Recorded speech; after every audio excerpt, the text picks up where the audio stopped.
شعبان المعظم کی فضیلت و برکت کے بارے میں تمام مسلمانوں کو معلوم ہے، اور شعبان المعظم کی 15ویں شب حضور نے کیسے کیسے عمل کو انجام دیے یہ بہت سارے عوام کو بھی معلوم ہے۔ لیکن اس دور کا جائزہ لیا جائے تو کچھ ایسی علم رکھنے والے حضرات ہیں کہ اچھے اچھے مسلمان کو اس دین مصطفیٰ سے دور کر کے اس کے دلوں میں ایسی ایسی باتیں ڈال دیتا ہے کہ وہ بھی سنت مصطفیٰ سے جو ہے دور بھاگتا ہے اور نفرت کرنے لگتا ہے، اور ایسی چیزوں پر عمل کرنے والوں سے بھی نفرت کرنے لگتا ہے۔ دراصل بات یہ ہے کہ کچھ لوگوں کا سوال ہے کہ حضرت میں زندگی بھر، میری زندگی جب سے رہی، میں اپنی زندگی میں شعبان کے 15ویں شب اپنی مرحومین کے قبروں پر جا کر ایصال ثواب کیا کرتا تھا، لیکن اس بار میری مسجد کے امام صاحب نے کہا کہ 15ویں شب، شعبان کی 15ویں شب یعنی شب بارات کو قبرستان جانا، ایصال ثواب کرنا، یہ خلاف سنت ہے۔ تو کچھ لوگوں کا سوال یہ ہے کہ اس رات قبرستان جانا درست نہیں ہے، تو کچھ لوگوں کا یہ بھی کہنا ہے کہ یہ بات حدیث سے ثابت تو ہے لیکن یہ حدیث صحیح نہیں، یہ ضعیف حدیث ہے۔ تو آپ سوچیں کہ ایسے ایسے لوگ، جو لوگ علم نہیں رکھتے ہیں، وہ یقیناً ان لوگوں کی برگلانے پر دین مصطفیٰ سے ہٹ جاتے ہیں، اور وہ بھی تصور کرنے لگتے ہیں کہ یہ بات تو صحیح ہے کہ جو حضور کی زندگی میں شامل نہیں، جو سنت نہیں، تو پھر ہم لوگ اس چیز کو کیسے انجام دیا کریں۔ آپ ایک بات نوٹ کریں کہ یہ حدیث، جو کچھ لوگ کہتے ہیں کہ یہ حدیث نہیں ہے یا یہ حدیث ضعیف ہے، یہ حدیث خلاف سنت ہے، تو آپ نوٹ کریں، حوالہ نوٹ کریں، ترمذی شریف جلد نمبر 2 صفحہ نمبر 183 حدیث نمبر 739 کے اندر حضرت اماں عائشہ صدیقہ طیبہ طاہرہ رضی اللہ تعالیٰ عنہ فرماتی ہیں کہ میں ایک رات حضور نبی پاک صلی اللہ تعالیٰ علیہ وآلہ وسلم کو نہ پایا، تو میں آپ صلی اللہ تعالیٰ علیہ وآلہ وسلم کی تلاش میں نکلی، اور آپ مجھے جنت البقیع میں مل گئے۔ حضور نبی پاک صلی اللہ تعالیٰ علیہ وآلہ وسلم نے فرمایا کہ بے شک اللہ تعالیٰ شعبان کی 15ویں شب آسمان دنیا پر تجلی فرماتا ہے، پس قبیلہ بنی کلب کی بکریوں کے بالوں سے بھی زیادہ لوگوں کو بخش دیتا ہے۔ آپ نے یہ حدیث نوٹ کی، اور اس حدیث کے تحت کچھ لوگوں کا یہ سوال ہے۔ پہلی بات تو یہ کہ اس حدیث سے کیا سیکھ ملا، کیا سمجھ آئی؟ سمجھ یہ آئی کہ حضور علیہ الصلاۃ والسلام کے اس عمل سے، اس حدیث سے ثابت یہ ہوا کہ شب بارات میں قبرستان جانا، عبادت کرنا، یہ سنت عمل ہے۔ لیکن اس حدیث کو لے کر کچھ لوگوں کا سوال ہے کہ یہ حدیث، یہ ضعیف حدیث ہے۔ اگر کچھ لمحوں کے لیے ہم اس حدیث کو صحیح مان بھی لیتے ہیں، کچھ لوگوں کا سوال ہے، صحیح مان بھی لیتے ہیں، تو کسی بھی صحابہ کرام کی زندگی میں یا کوئی روایات ثابت نہیں ہے، کسی صحابی سے کوئی روایات ثابت نہیں ہے، کوئی روایات نہیں ملتی۔ آپ بتائیں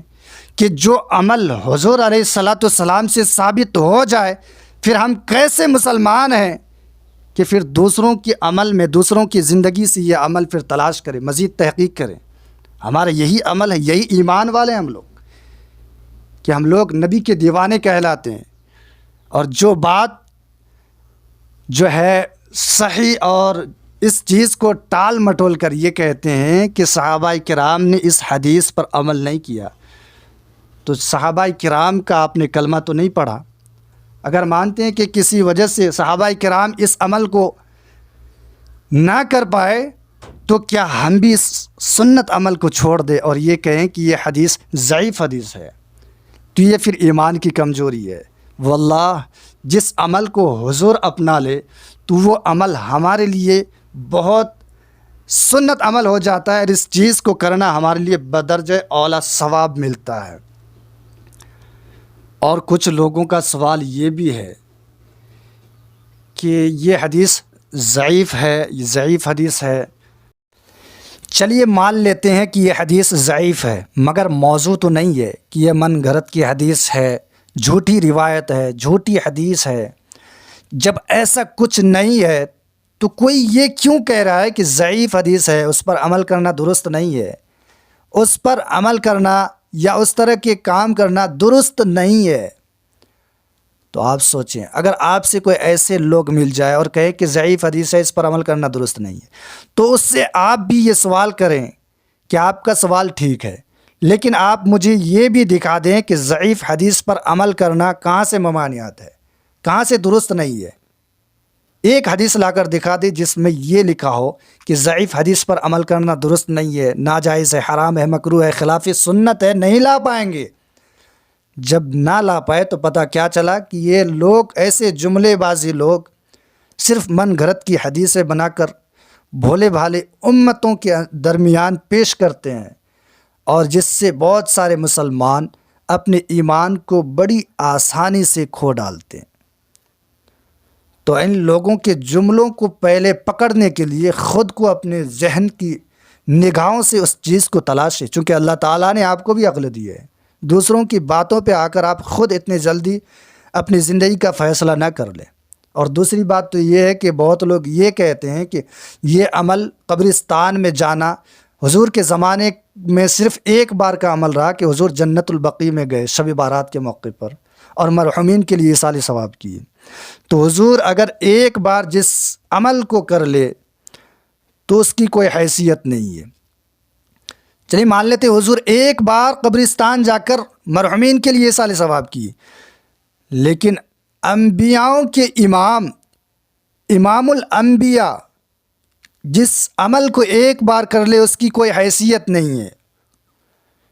اور جب اللہ کے نبی حضرت ابراہیم علیہ السلام ایک بار یہ خواب دیکھ لے کہ میں اپنے بیٹے حضرت اسماعیل علیہ السلام کو ذبح کر رہا ہوں، تو تمام فرقے کے مسلمان اس چیز کو بڑی ذمہ داری کے ساتھ کیا کرتے ہیں، جسے قربانی کہتے ہیں، ہر سال قربانی کیا کرتے ہیں، اور اس معاملات میں کوئی فتوے نہیں آتے۔ اور حضور جس عمل کو ایک بار کر لے تو ہزاروں فتوے لا دیتے ہیں، ہزاروں فتوے لاتے ہیں کہ یہ ضعیف ہے، اس پر یہ حدیث نہیں ہے، یہ حدیث موضوع ہے، یہ حدیث جو ہے خلاف سنت ہے، اس پر عمل کرنا غلط ہے، صحیح نہیں ہے۔ تو ایسے لوگ بہت سارے لوگ اس دور میں ملیں گے، اور اس دور میں ایمان کا بچانا بہت مشکل ہے۔ تو بے علم لوگ بہت جلد ایسے لوگوں کے بچھائے ہوئے جال میں پھنستے ہیں اور اپنے ایمان کو بڑی آسانی سے کھو دیتے ہیں۔ اللہ تعالی ہم سب مسلمانوں کے ایمان کی حفاظت فرمائے، دین شریعت پر عمل پیرا ہونے کی توفیق عطا فرمائے، اور شب بارات میں ہم سب کو